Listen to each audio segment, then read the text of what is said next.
बिस्मिल्लाहिर्रहमानिर्रहीम। अस्सलाम वालेकुम। मैं हूं फ़हीम अख्तर।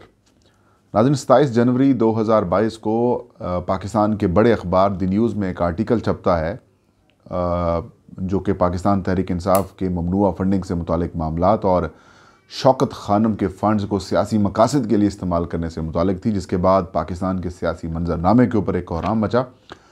मैं 8 दिन की छुट्टियों पर था, आज वापस आया और मैंने कहा कि आगाज़ उसी ख़बर से करते हैं कि उसका पोस्टमार्टम करें कि कैसे वो ख़बर जो है वो एक टेबल स्टोरी थी, एक ख़बर गलत थी और जिसका मकसद सिर्फ सियासी मकासद का असूल था और PTI को या फिर इमरान खान के ऊपर तनकीद करना थी। नाज़रीन, ये ख़बर 27 जनवरी को छपी, यानी कि आज से 3-4 रोज़ पहले। सहाफ़ी हैं फ़खर दुरानी साहब, बड़े अच्छे सहाफ़ी हैं। इन्होंने फैसल वाडा वाली भी ख़बर इन्होंने की थी कि उनके पास दोहरी शरीयत है, जिसका फ़ैसला अभी तक इलेक्शन कमीशन ऑफ पाकिस्तान में महफूज है, उन्होंने फ़ैसला सुनाना है। इन्होंने पैनामा पेपर्स आने के बाद और फिर जो पेंडोरा पेपर्स आए थे उसमें उमर चीमा साहब के साथ मिलकर उन्होंने काम किया और उसमें भी काफ़ी इन्वेस्टिगेटिव किस्म की चीज़ें सामने लाए।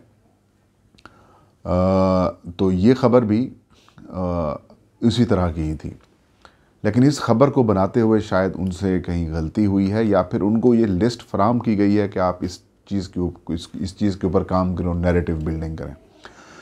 पहले हम ख़बर का जायज़ा ले लेते हैं। ख़बर में फ़खर दुरानी साहब लिखते हैं कि शौकत खानम मेमोरियल हॉस्पिटल, जो कि पाकिस्तान का बड़ा कैंसर का जो इदारा है या हस्पताल है, जहाँ पर ये कहा जाता है कि 70% से ज़्यादा 70% के करीब जो लोग हैं जो गरीब और मुस्तहक होते हैं उनका इलाज फ्री ऑफ कास्ट होता है। तो उन्होंने ये इल्ज़ाम लगाया शौकत खानम। वैसे शौकत खानम को बहुत ज़्यादा निशाना बनाया जाता है, बिलखसूस अपना ख्वाजा आसिफ साहब जो हैं वो मुसलसल हर साल जब भी ज़कात का मामला सामने आते हैं तब उनको अटैक करते हैं, प्रेस कॉन्फ्रेंस भी करते हैं और मतलब ये कि तनकीद करते हैं और ये इल्ज़ाम लगाते हैं कि इनका जो फ़ंड्स है वो सियासी मकासद के लिए इस्तेमाल होता है, लेकिन वो प्रूव नहीं कर सके। इमरान खान, वज़ीर-ए-आज़म इमरान खान ने बतौर वज़ीर-ए-आज़म नहीं बल्कि जो चेयरमैन हैं पाकिस्तान तहरीक इंसाफ, या फिर यूँ कहें कि जो उस ट्रस्ट को देख रहे हैं Shaukat Khanum memorial hospital trust को, उसके हेड की हैसियत से उनको जो नुकसान पहुँचाया है शौकत खानम की साख को, उसके ऊपर उन्होंने ख्वाजा आसिफ के ख़िलाफ़ केस किया हुआ है, वो भी मामला ज़ेर इस्तेमाल है। लेकिन ये इल्ज़ामात शौकत खानम के ऊपर माजी में भी लगते रहे हैं। अब ये इल्ज़ाम लगाना कि उनके फ़ंड्स का सियासी मकासद के लिए इस्तेमाल हुआ है और वो भी एक इन्वेस्टिगेटिव रिपोर्टर की तरफ से और एक बड़े अखबार में ये ख़बर छपी है, तो इसका मतलब सीधा सीधा है कि target is Shaukat Khanum and Imran Khan. तो इस ख़बर में उन्होंने लिखा कि तहरीक इंसाफ को जो 2013 में डोनर्स ने जो $4,67,320 दिए, उनसे उन्होंने रब्ता किया है और उनमें से 35% ने कहा है कि हमने तो PTI को वो फ़ंड्स दिए ही नहीं हैं, हमने वो फ़ंड्स तो शौकत खानम को दिए थे। 27% ने कहा कि ये फ़ंड्स PTI को ही दिए हैं, जबकि 24% ने कहा हमें याद नहीं है। और उन्होंने एक सैम्पल डेटा लिया, कहते हैं कि 1414 जो डोनर्स थे उनमें से मैंने 40 जो हैं जिन्होंने $1000 दिया है उनसे रब्ता किया और जो 40 हैं जिन्होंने $500 दिए उनसे रब्ता किया, तो उनके बाद ये डेटा सामने आया। बज़ाहिर ये ख़बर आपको मतलब समझ में आ भी गई होगी, लेकिन मैंने जब इस ख़बर को पढ़ा तो मैंने कहा इसका पोस्टमार्टम भी किया जाए। तो इसके अंदर कुछ सवालात मेरे जहन में आए। पहली बात तो ये कि तहरीक इंसाफ के ख़िलाफ़ जो ममनुआ फंडिंग का मामला है, PTI शायद वाहिद सियासी जमात है, पीपल्स पार्टी मुस्लिम लीग नून, दोनों के ख़िलाफ़ भी इलेक्शन कमीशन की स्क्रूटनी कमेटी अपना काम कर रही है, लेकिन उन्होंने अभी तक अपने डोनर्स की तफसीलात नहीं दी। लेकिन तहरीक इंसाफ ने अपने डोनर्स की तफसीलात दी और स्क्रूटनी कमेटी ने अपनी जो रिपोर्ट है वो भी इलेक्शन कमीशन को जमा करा दी और वो रिपोर्ट पब्लिक भी हो चुकी है। और अब जो क्लासीफाइड डेटा था, यानी कि जो सीक्रेट डेटा था, उसकी भी डिटेल आज दरख्वास्त गुजार अकबर एस बाबर साहब को फराहम कर दी गई है। तो 1414 ऐसे डोनर्स थे जिन्होंने तहरीक इंसाफ को 2013 में $4,67,000 की जो है वो डोनेशन दी, चंदा दिया, ताकि आप पाकिस्तान में तब्दीली लाने के लिए या फिर पाकिस्तान में सियासत करने के लिए जो है वो अपना किरदार अदा कर सके। पाकिस्तानी कानून के मुताबिक सियासी जमातें जो हैं वो डोनेशन के ज़रिए ही चल सकती हैं या वो चलती हैं। कानून के मुताबिक इन सियासी जमातों को कोई कंपनी, कोई गैर मुल्की शहरी, गैर मुल्की हुकूमत या कोई इदारा फ़ंड नहीं कर सकता। ये रकम टोटल अवाम और उनके वर्कर्स की डोनेशन से चलेगी, सियासी जमात चलेगी। तो कानून के मुताबिक अगर कोई फंडिंग आउटसाइड ऑफ पाकिस्तान होती है, अगर वो पाकिस्तानी हैं, बाहर से रकम भेज रहे हैं तो नो इशू। अगर आउटसाइड हैं और कंपनी है, वो नहीं भेज सकते। फॉरेन नेशनल नहीं भेज सकते, यानी कि गैर मुल्की शहरी नहीं भेज सकते, दे सकते, और कंपनीज नहीं दे सकती। लेकिन ये इल्ज़ाम कि 35% जो रकम मिली है वो रकम जो है वो पीटीआई को नहीं बल्कि हमने शौकत खानम को दी है, ये एक बड़ा इल्ज़ाम है। अब इसको मैंने खोज लगाया, मैंने वो स्क्रूटनी कमेटी की रिपोर्ट पढ़ी।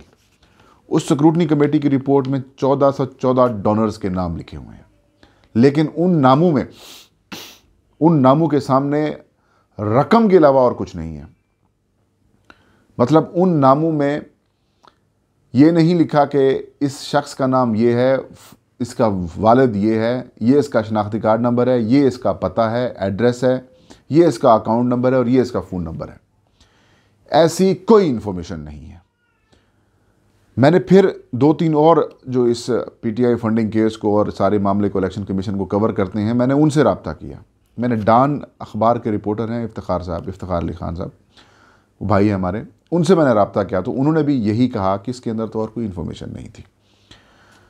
फिर वो जो डेटा इन्होंने लिया, इन लोगों से इन्होंने रब्ता किया, वो कहाँ से आया, ये एक बड़ा सवालिया निशान है, क्योंकि कमेटी के पास शायद ऐसी इन्फॉर्मेशन नहीं थी। पीटीआई ने ऐसी इन्फॉर्मेशन दी ही नहीं है, सिर्फ नाम दिए हैं और रकम दी है, ये डोनर्स हैं और ये रकम आई हुई है। फिर आपने उन तक रसाई कैसे हासिल की, ये एक सवाल है। पाकिस्तान में आजकल आपको पता ना, जालसाजी करना कितना आसान काम है, कोई इतना बड़ा मुश्किल काम नहीं रहा। एक एक नाम के 20-20 हज़ार लोग भी हो सकते हैं, 30-30 हज़ार भी हो सकते हैं। जैसे अली है, अली नाम के लाखों लोग होंगे, अहमद नाम के भी लाखों लोग होंगे, मोहम्मद आगे आ जाता है, उसके नाम के भी लाखों लोग आ सकते हैं।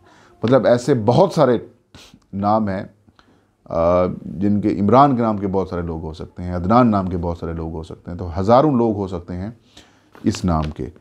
तो इन जैसे नाम, सिर्फ 80 नाम इकट्ठा करना किसी भी लोगों के लिए, किसी सियासी जमात के लिए, फिर किसी के लिए कोई इतना बड़ा इशू नहीं है।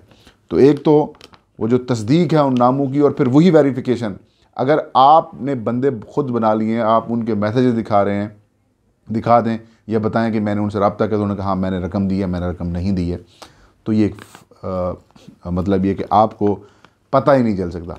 आपने 80 नाम वो सिलेक्ट किए जो आपके पास हैं, वो कर के दे सकते हैं।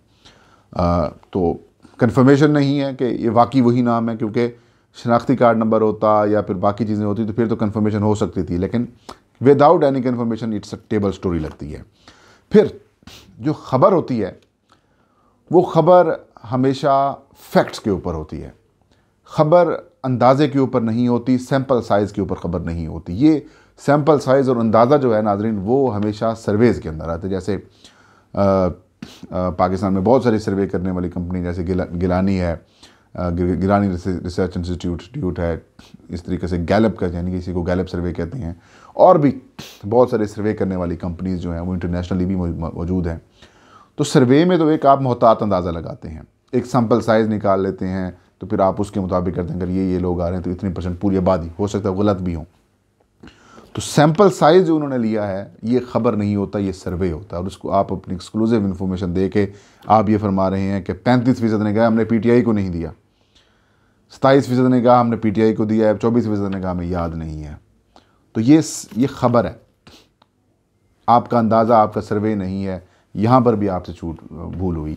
शौकत खानम की तरफ से प्रेस रिलीज़ भी आई, पीटीआई की तरफ से भी काफ़ी सख्त रिस्पांस सामने आया, और पीटीआई ने ये फ़ैसला किया है कि हम ये जो रिपोर्टर साहब हैं फ़खर दुरानी साहब, इनके ख़िलाफ़ हम इनको कानूनी नोटिस भेजेंगे। हो सकता है शौकत खानम की तरफ से लीगल नोटिस इनको भेज भी दिया गया हो या फिर भेजा जा रहा हो, लेकिन प्लान किया जा रहा है। और शौकत खानम कह रहे हैं कि ये बेसलेस किस्म की इन्फॉर्मेशन है। फिर द न्यूज़ ने अगले दिन भी रिपोर्ट में भी अपनी ख़बर भी छापी और यही लिखा जो शौकत खानम की तरफ से प्रेस रिलीज़ उनको भेजी गई थी।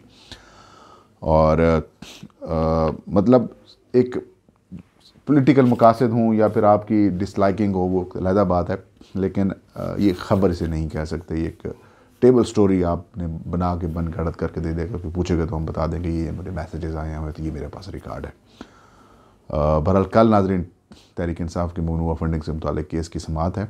Chief election commissioner Sikandar Sultan Raja इस बेंच का हिस्सा नहीं है। 2 रुकनी बेंच इस केस की समाअत करेगा। अनवर मंसूर अपने दलाइल देंगे इस रिपोर्ट के ऊपर।